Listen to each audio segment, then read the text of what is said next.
नमस्कार दोस्तों। शाम के लाइव में आपका स्वागत है। उज्जवल जी नमस्कार, आपका भी बहुत बहुत नमस्कार। स्वागत है। नमस्कार। कैसे हैं आप? मैं ठीक हूँ, आप बताइए। बढ़िया, एकदम ठीक है। इधर दो तीन नए ट्रेलर आए हैं, कुछ खबरें देख रहा था तो मैं सोचा हम कम से कम दो चीजों पर तो डिस्कस करते ही हैं। जी अ, जी। ताजमहल पर जो एक फिल्म बन रही है, द ताजमहल स्टोरी, उसका ट्रेलर कल रिलीज हुआ है जिसमें परेश रावल है। वो मैंने देखा। और एक खबर जो है वो तानिया मित्तल को लेकर है। बिग बॉस 19 में वो सबसे चर्चित कंटेस्टेंट के रूप में उभरी हैं और उनके बारे में बहुत सारी बातें जो हैं वो चल रही हैं। हालांकि ज्यादातर उसमें से नेगेटिव है, क्योंकि ये कहा जा रहा है कि उन्होंने जो कुछ भी अपनी एक इमेज बना रखी थी बिग बॉस में आने से पहले, वो सारा कुछ सफेद झूठ था। तब उसको लेकर उनके ऊपर पुलिस में शिकायत हुई है, केस हुआ है बाकायदा। हम इस पर भी बात करेंगे। इन दोनों चीजों में मैंने सोचा आपकी राय जानना चाहिए। तो द ताज स्टोरी का ट्रेलर आपने देखा, आपको क्या लगता है? इस तरह की फिल्में इधर पिछले कुछ समय में लगातार बन रही हैं। एक और फिल्म है, और ये फिल्म भी सेंसर बोर्ड में संघर्ष करने के बाद यहाँ तक पहुंची है और अब 31 अक्टूबर को रिलीज होने वाली है। बड़ा दुर्भाग्य है हमारा कि हम अक्सर ऐसी फिल्मों के ट्रेलर देखते हैं जिनको देखकर ये लगता है कि वो शायद कोई व्हाट्सएप फॉरवर्ड होंगी, पर पता चला वो बाकायदा फिल्म है और उस पे करोड़ों रुपए खर्च करके बाकायदा उसको थिएटर में रिलीज भी किया जा रहा है। और हम सब जानते हैं फिल्में बनाने से ज्यादा उसको रिलीज करना एक बड़ा महंगा सौदा होता है। और जब मैंने बिल्कुल। उसका ट्रेलर देखा तो मुझे वो कई सारे व्हाट्सएप फॉरवर्ड्स याद आ गए, जो मुझे पहले आए थे, बाद में मैंने उन नंबरों को ब्लॉक कर दिया, क्योंकि वो कई बार इस तरह की चीजें फैलाते हैं लोगों के बीच में। खासकर हमारे देश में जिस तरह का इस समय माहौल है, हमें चाहिए कि हम ऐसा कंटेंट बनाएं जिससे हम देश के युवाओं को एकजुट करें, उन्हें आगे बढ़ने में कुछ मदद करें, उनकी सोच को विकसित करें, एक नेक्स्ट लेवल पर लेकर जाएं। और फिर एक वो जो प्रणाली हमारे यहाँ चल रही है, नाम बदलने वाली प्रणाली या पुरानी चीजों पर इधर उधर का क्लेम करने वाली, मेरे तो समझ के बाहर है कि ये किस कन्विक्शन के साथ उन्होंने कहानी बनाई है। यहाँ पर मुझे दो तीन चीजें मैं कहना चाहूंगा। पहली बात तो ये कि परेश रावल जो कि इतने मजे हुए अभिनेता हैं, बहुत से लोगों के लिए मिसाल हैं, लोग उनको देखकर एक्टिंग करना सीखते हैं। काश कि वो कुछ ऐसा सब्जेक्ट चुनते जिनसे हम कुछ आगे बढ़कर कुछ देश में कुछ कर पाते, बजाय इसके कि जिस तरीके की कहानी इसमें दिखाई गई है, जिसका सच या जिसके सिर पैर के बारे में कोई जानकारी नहीं है। और मैं तो, यकीन मानिए, मुझे तो सच में लगा ये कोई व्हाट्सएप फॉरवर्ड है। फिर बाद में पता चला कि नहीं नहीं, व्हाट्सएप फॉरवर्ड नहीं है, ये प्रॉपर फीचर फिल्म बनी है और उसको रिलीज किया जाएगा। अब क्या ये एक एक पैसा कमाने के लिए बनाई गई फिल्म है, क्योंकि लोगों की इस समय जो विचारधारा चल रही है उसको देखते हुए ऐसा सब्जेक्ट बना दो, लोग तो आ ही जाएंगे देखने? एक तो ये बात हो सकती है। या वाकई इस बात से इतना कन्विंस हैं, तो खैर वो बेहतर जानते होंगे। लेकिन इतना जरूर है कि हमारे देश में इससे कहीं बेहतर सिनेमा की जरूरत है, जो देश के युवाओं को आगे बढ़ाए, और खासकर जो आजकल का माहौल है उसमें कुछ ऐसा हम करें जिससे कि एक अमन चैन खुशहाली और आगे बढ़ने की राह हमें मिले, न बजाय इसके। खैर, अब जब आ गया है तो बहुत सारे लोग तो इसे देखेंगे। शायद मैं ना देख पाऊं उसे, क्योंकि मुझे चिंता ये रहेगी कि मेरे भी फिल्म देखने का एक स्तर है। चयन करता है विषय को तो देखते हैं कि भाई ठीक ठाक कोई फिल्म हो जिसमें कुछ बात कही गई हो। अ, इसमें तो मुझे समझ में ही नहीं आ रहा, मतलब मैं उसको देखकर एकदम निरुत्तर हो गया। मैं मतलब सच में बता रहा हूँ, मुझे लगा ये व्हाट्सएप जी फॉरवर्ड जी। हो, लेकिन ये तो बाकायदा फिल्म बनाई है।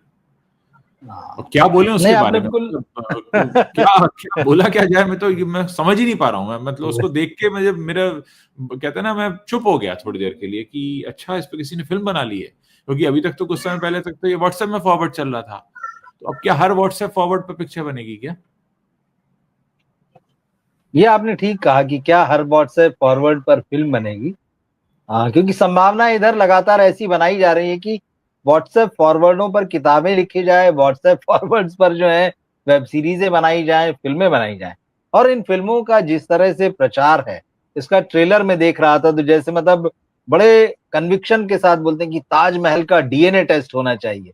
अब ताजमहल का डीएनए टेस्ट जो है, और कहानी जो ट्रेलर से समझ में आ रही, बता रही कि भाई वो विष्णुदास नाम का गाइड है जो कि परेश रावल रोल निभा रहे हैं, जो कि बरसों से वहां पर गाइड है। उनकी उम्र जिस जिस तरह से रियल लाइफ में भी है और इसमें भी दिखाई दे रही है। अचानक शायद उनको ये एहसास होता है कि ये मंदिर है, और वो एकदम फिर इतिहास को खंगालने की कोशिश करते नजर आते हैं। वो अदालत में, पुलिस में शिकायत करते हैं, अदालत में केस दर्ज करते हैं और खुद ही लड़ते भी हैं। मतलब ये सारी चीज फिल्म ही बता रही है। और इस फिल्म आएगी तब तो खैर मेरी जिज्ञासा तो रहेगी ही। आपने ठीक कहा कि देखना कि नहीं देखना, मेरी कोशिश रहती कि मैं देख लूं चाहे जो भी आए। आप देखिएगा, तो मुझे बताइएगा। नहीं मैं नहीं, पता बिल्कुल नहीं मैं बताऊंगा। उसे मेरी देख दिलचस्पी पाऊंगा जागी कि है इसमें। देखिए, मेरा हमेशा मानना है कि हम्म, जो खराब फिल्में होती हैं वो आपको ये सिखाती हैं कि क्या नहीं बनाया जाना चाहिए। मैं बिल्कुल इस फिल्म के ऊपर टिप्पणी नहीं कर रहा हूं कि ये अच्छी होगी हाँ या खराब होगी, लेकिन हाँ मतलब फिल्में जब भी आती हैं तो हाँ अच्छी फिल्में तो चलिए आपको पता ही होता है, लेकिन फिल्म देखते हुए आपको अक्सर ये पता चलता है कि क्या क्या नहीं होना चाहिए फिल्म में। तो हम्म, कहीं ना कहीं ये भी है, क्योंकि ये बड़ा ही कंट्रोवर्शियल समय है। मतलब कंट्रोवर्शियल समय इसलिए कि आप कुछ भी कहिए उस पर कंट्रोवर्सी पैदा कर दी जाएगी। तो मतलब जिन बातों की बहुतायत होती है जिस समय में, हम उसको वही समय कहेंगे। तो यहाँ तो रोज आए दिन कंट्रोवर्सी कंट्रोवर्सी कंट्रोवर्सी। और ये सब्जेक्ट भी ऐसा है, तो इस फिल्म के ट्रेलर में लिखा हुआ है कि डार्क सीक्रेट ताजमहल के। अब वो ताजमहल के डार्क सीक्रेट कौन से हैं, ताजमहल के नीचे 22 कमरों की बात आई है। अब वो पुरातत्वविद बताएंगे उसमें क्या है क्या नहीं, लेकिन ये फिल्म क्या कहना चाह रही वो मैं देखना चाहूंगा। फिल्म का एक और डायलॉग जिसमें शायद परेश रावल ही है, कोर्ट में एक महिला खड़ी है जो कि प्रोफेसर या राइटर नुमा लग रही है। वो उसके ऊपर एकदम झल्लाते हुए और चिल्लाते हुए कह रहे हैं कि भाई आप लोगों को छत्रपति शिवाजी महाराज, संभाजी महाराज, महाराणा प्रताप ये लोग नहीं दिखते, आप इनके ऊपर क्यों नहीं लिखते हैं। तो मुझे लगता है कि इस फिल्म को लिखने वाले ने और बनाने वाले ने, और शायद परेश रावल ने भी, क्योंकि वो रोल कर रहे हैं, उन्हें पता नहीं है कि महाराणा प्रताप पर, छत्रपति शिवाजी महाराज पर, संभाजी महाराज पर कितना कुछ लिखा गया है। जी सवाल जी ये है कि क्या आपने पढ़ा है और क्या आप उसको पढ़ने के लिए तैयार हैं। हाँ हाँ तो हाँ ये जो एक इधर चलन हम देख रहे हैं ना, कि हम जो हाँ सिनेमा बना देंगे उससे हम्म इतिहास को पढ़ा जाए, किताबें दरकिनार कर दी जाए, जो विशेषज्ञ हैं उनको दरकिनार कर दिया जाए या उनको कटघरे में खड़ा कर दिया जाए ले जाकर। ये सब चीजें चलती हुई दिख रही हैं। और सिनेमा निश्चित रूप से एक बहुत पॉपुलर मीडियम है। सिनेमा जो बात कहता है, सिनेमा जो बात समझाता है या दिखाता है, दर्शकों के दिलों में वो एक जबरदस्त छाप छोड़ता है, दिमाग पर छाप छोड़ता है। लेकिन हमने इधर देखा है कि इक्का दुक्का फिल्में भले ही इस तरह की चली हो, मगर पिछले 1.5-2 साल में आप देखिए खास तौर पर इस तरह की जब फिल्में आई तो लोगों ने उनको आउटराइटली जो है वो रिजेक्ट कर दिया, देखा नहीं। और जिसका सबसे बड़ा एग्जाम्पल जो है, द बंगाल फाइल्स अभी रिलीज हुई थी, और उसके बाद में उसके प्रोड्यूसर डायरेक्टर कहते रह गए विवेक अग्निहोत्री कि अरे मैं तो मतलब लोगों से मुझे कर्जा लेकर जाना पड़ा हवाई जहाज में बैठकर कलकत्ता तक, ये हालत में पहुंच गया हूं। और उस फिल्म की बाद में कहीं कोई चर्चा नहीं हुई। और ये भी उम्मीद लगाई जाती है जब इस तरह के मेकर्स फिल्में बनाते हैं, जैसे विवेक अग्निहोत्री ने खुद कहा कि मुझे जिस सपोर्ट की उम्मीद थी वो सपोर्ट मुझे नहीं मिला। हालांकि वो क्लियर नहीं करते कि किससे क्या सपोर्ट की उम्मीद थी। और ताज स्टोरी के मामले में भी मैं जो खबरें देख रहा था, सेंसर बोर्ड के मामले में शायद आप यहाँ कह सकते हैं कि वो अपना काम कर रहा है, क्योंकि इस फिल्म को भी यहाँ तक आने में बड़ा स्ट्रगल करना पड़ा है। इन्होंने जो भी फैक्ट्स उसमें दिखाए हैं या जो दिखाने की कोशिश की, सेंसर बोर्ड ने सारा कुछ मंगा लिया था अपने पास में, कि आप लेके आइए, आपने कहाँ कहाँ क्या क्या पढ़ा, कहाँ कहाँ से क्या क्या दिखा रहे हैं। तो एक वो सेंसर बोर्ड का अपना मामला है, और इनका अपना भी स्ट्रगल होगा। लेकिन मेरे मन में है कहीं, अब बात वही है कि जब आप फिल्म को देख लेते हैं तो वो क्या इंप्रेशन आपके अंदर छोड़ती है। तो मैं देखना तो चाहूंगा कि क्या बना होगा इसमें, कैसे बना होगा।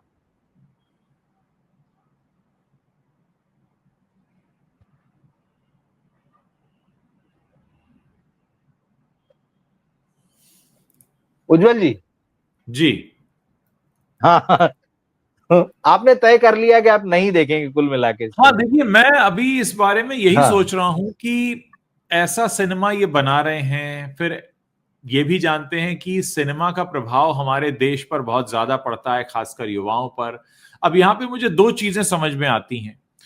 एक तो ये कि ऐसा सब्जेक्ट बनाओ जिसको ज्यादा लोग देखने आए, जो ज्यादा व्हाट्सएप फॉरवर्ड होता है, और हम अपना धंधा बनाएं और फिर धंधा बनाकर निकल जाएं। या वाकई कन्विंस हैं ये लोग इस सिनेमा को बनाने के लिए और इसलिए ये फिल्म बनाई। तो इस फिल्म को दो ही मकसद से बनाया गया होगा, या तो खुद कन्विंस होंगे या लग रहा होगा कि माहौल ऐसा है बना दो तो चल जाएगा। तो इसके बीच में क्या होगा, क्या लगता है आपको? मुझे लगता है कि देखना चाहिए और देखकर बात करना चाहिए। जैसे मैं कह रहा हूं कि इससे आंख जी मूंद लेना भी कोई रास्ता नहीं है, क्योंकि देखिए बिल्कुल। बहुत सारी चीजों पर फिल्में आई, अलग अलग घटनाओं पर जो देश के अलग अलग कोनों में घटी, या ऐतिहासिक भी अब चीजें उठाई, इतिहास को अपने हिसाब से भी। भाई करण जौहर जैसे, अक्षय कुमार जैसे जो बड़े एक्टर, प्रोड्यूसर, डायरेक्टर, ये लोग जब ऐसी फिल्मों पर अटेम्प्ट करते हैं जो हिस्ट्री को आपको एक अलग ढंग से दिखाना चाहती हैं, तो हम उनकी बात करते हैं। ठीक है, ये जो डायरेक्टर हैं अभी इसमें तुषार गोयल जिन्होंने बनाया, परेश रावल हैं।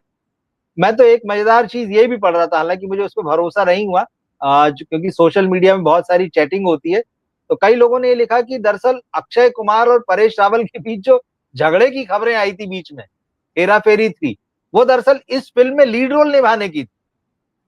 इसे परेश रावल ने हथिया लिया, तो लोग ये चर्चा कर रहे थे कि क्योंकि परेश को ये रोल मिल गया तो अक्षय उनसे नाराज हो गए थे। इस बात को लेकर कोई दोनों में बात झगड़ा नहीं था। सर, कोई बात नहीं। जी। अक्षय कुमार अगले व्हाट्सएप फॉरवर्ड पर बना ले। हमारे देश में व्हाट्सएप फॉरवर्ड की हाँ। कोई कमी है क्या? रोज सुबह उठिए, आपको बिल्कुल। कोई ना कोई अंकल आंटी। अच्छा, आंटी पे याद आया, बहुत अच्छा। जी जी यहाँ जी। इसका एक जो ट्रेलर में देख रहा था, तो मैं दर्शकों से कहूंगा कि वो भी देखें। उसमें परेश रावल के पीछे एक प्लेकार्ड लेकर कोई खड़ा है, उस पे एंटी अच्छा। नेशनल की जगह लिखा है आंटी नेशनल, AUNTY, आंटी और नीचे नेशनल। ये देखिएगा, नजर ओके। जाएगी आप। एक सीन है जहां पे लोग प्रदर्शन कर रहे हैं, हम्म। परेश रावल हैं, परेश रावल के पीछे है ओके। Aunty national. मैं उस पर भी रुक गया, तो फिर मुझे और शक हो गया कि ये तो बिल्कुल व्हाट्सएप फॉरवर्ड की, ठीक। इन्होंने स्पेलिंग भी इन्होंने वहीं से ले ली, क्योंकि उन व्हाट्सएप फॉरवर्ड्स में स्पेलिंग्स भी अक्सर ऐसी होती हैं। हिंदी की तो गलत होती ही है, हाँ वो हाँ, अंग्रेजी बिल्कुल की भी बिल्कुल गलत बिल्कुल। लिखते हैं ताकि बैलेंस बराबर रहे। ऐसा ना हो कि सिर्फ हिंदी ही गलत हो, उसमें अंग्रेजी और हिंदी दोनों ठीक। गलत होती है। तो उसमें एंटी नेशनल है। मैंने कहा अब ये एंटी, आमतौर पे एंटी नेशनल लिखा जाता है ANTI, एंटी नेशनल मतलब राष्ट्र के विरुद्ध, उसमें एंटी नेशनल है। हम्म। तो मैंने कहा ये बिल्कुल व्हाट्सएप फॉरवर्ड वाली पूरी टीम बैठी है, और हाँ। उसने प्लेक कार्ड भी उन्होंने लिखे होंगे।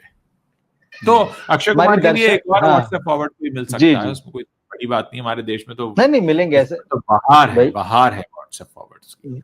वही हमने कहा ना, इस समय तो इतने व्हाट्सएप चल रहे हैं कि, और कोशिश भी है, चल बस नहीं हाँ। रहे हैं, कोशिश भी है कि वो मेन डिस्कोर्स में आ जाएं, उन पर किताबें लिखी जाए, उनके ऊपर सिनेमा बने। तो हमारी एक दर्शक है जिज्ञासा के, वो लिख रही है कि भाई ऐसी फिल्मों का रिव्यू करना कठिन है। निश्चित रूप से कठिन है, आसान नहीं है। मगर जैसे मैं कह रहा हूं कि क्योंकि ताजमहल जो है ना, वो बहुत बड़ी चीज है, कोई छोटी मोटी घटना पे फिल्म नहीं बन रही है ना, या कोई बहुत तात्कालिक घटना पर नहीं बन रही। उसके पीछे जो एक लंबा इतिहास है, उसको एक तरीके से चैलेंज किया जा रहा है। तो हमें ये भी देखना चाहिए कि आखिर वो लोग क्या कहते हैं या वो क्या कहना चाह रहे हैं, जिससे कि देखिए आप जो। वो लोग जो देश की बेरोजगारी की समस्या पर फिल्म नहीं बना सकते, जो देश में बढ़ती जनसंख्या की समस्या पर फिल्म नहीं बना सकते, जो देश में आम आदमी की समस्या पर फिल्म नहीं बना सकते, वो ऐसे सब्जेक्ट जरूर ढूंढ लेते हैं कि चलो ताजमहल पे बनाते हैं। इससे दो फायदे होंगे, एक तो सरकार से जो सवाल पूछे जाने चाहिए वो थोड़ा और डिरेल हो जाएंगे, और आम जनता का ध्यान इस समय की महंगाई, पेट्रोल की ऊपर जाती कीमतें, डॉलर के ऊपर जाते भाव, सोने के ऊपर जाते भाव, और युवाओं को नौकरी ना मिलना, ऐसे जो पॉइंट्स हैं, हम उनसे उन्हें अवे ले चलते हैं। बिल्कुल। चलो उन्हें 16वीं शताब्दी में लेके चलते हैं। कहाँ आज की बात करेंगे, चलो 16वीं शताब्दी की बात करते हैं, तो थोड़ा वक्त भी कटेगा और हम अभी के मुद्दों से विमुख भी हो जाएंगे। तो बढ़िया है, प्लान तो बढ़िया है, उसमें कोई दिक्कत नहीं है। नहीं, मैं ये मुझे थोड़ा सा इसलिए इंटरेस्टिंग लग रहा है क्योंकि ताजमहल जो है ना, आम लोगों से जुड़ा हुआ है। आप उसको किसी, जैसे एक होता है ना कि इस विचारधारा से या इसी नजरिए से आप उसको देखो, ऐसा मामला नहीं है। ताज को आम आदमी देखने गया है, देखने जाता है, प्यार की निशानी के रूप में फेमस है, उस पर गीत लिखे गए हैं, उस पर शेर व शायरी, कविताएं लिखी गई। तो वो ऐसी कोई दबी छुपी चीज नहीं है, या कोई ऐसी चीज नहीं जिसपे आप अपना एजेंडा चला सकते हैं। लोगों की अपनी समझ है उसको लेकर। लेकिन अब ये जो डार्क सीक्रेट्स लाने की और उसका डीएनए टेस्ट करने की कोशिश है, इस पर कैसा रिएक्शन होगा, मेरी दिलचस्पी इसमें है। तो देखेंगे जब ये फिल्म आएगी। जी देखिए, डार्क सीक्रेट तो है या नहीं पता नहीं, पर बना जरूर दिया गया, इतना तो दिख रहा है। वो तो बाकी समय बताएगा कि हाँ, कौन कितना डार्क है और सीक्रेट क्या है, लेकिन हाँ, बनाने की कोशिश तो पूरी है। बिल्कुल बिल्कुल। देखिए, सही इतिहास का पढ़ा जाना, लिखा जाना, लोगों तक पहुंचना बहुत जरूरी है। हालांकि व्हाट्सएप ने जितना नुकसान करना था वो कर दिया है, पर अभी भी ये चीजें हमको ये बताती हैं कि सही ढंग से चीजों को, तथ्यों को सही रोशनी में पढ़े जाने की जरूरत है। किताबें बहुत जरूरी हैं हमारे लिए, अच्छी किताबें, रिसर्च करके लिखी हुई किताबें, और जिससे जो हमारा दिमाग खोल सकती हो। तो ये चीज है। ठीक है, फिल्म आएगी तो हम इस पर बात तो करेंगे ही। मैं देखूंगा तो भी मैं आपसे आके बात करूंगा कि मैंने बिल्कुल। इसमें क्या देखा है। जी। एक और एक न्यूज और थी आज हमारे पास में, बिग बॉस 19, उसमें तानिया मित्तल हैं, ये सोशल मीडिया इन्फ्लुएंसर। मतलब आजकल तो यही लोग आ रहे हैं, इस तरह के जो भी रियलिटी शो होते हैं। तो सिनेमा और टीवी के लोग, सिनेमा वाले तो गायब ही हो चुके हैं, टीवी वाले भी लगभग लगभग गायब हैं। तानिया मित्तल जो है, लंबे समय से वो चर्चा में बनी हुई है, और बिग बॉस में भी एक बड़ा अट्रैक्शन का केंद्र है वो।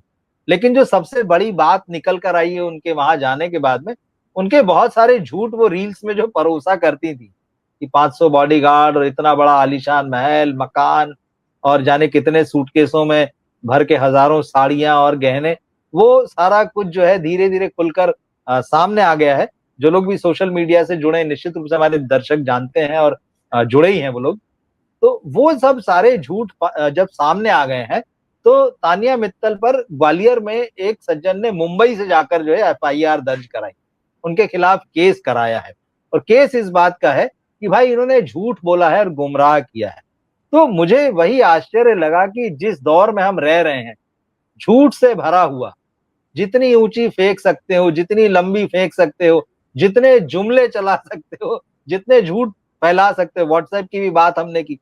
ऐसे समय में अगर कोई अपनी इमेज को क्रिएट करता है, झूठा ही सही, तो क्या उसके ऊपर वाकई कोई केस हो सकता है, होना चाहिए, या अगर होगा भी तो मामला अदालत में जाएगा, क्या सजा? तो आप भी तानिया मित्तल को देखते हैं, फॉलो करते हैं, हम सभी जानते हैं। अभी तो इस मामले को कैसे देखते हैं कि एक व्यक्ति के ऊपर ये केस किया जाए कि भाई तुमने अपनी छवि जो है ना, बाजार में या लोगों के बीच झूठी जो है प्रोजेक्ट की है, इसकी आपको सजा मिलनी चाहिए।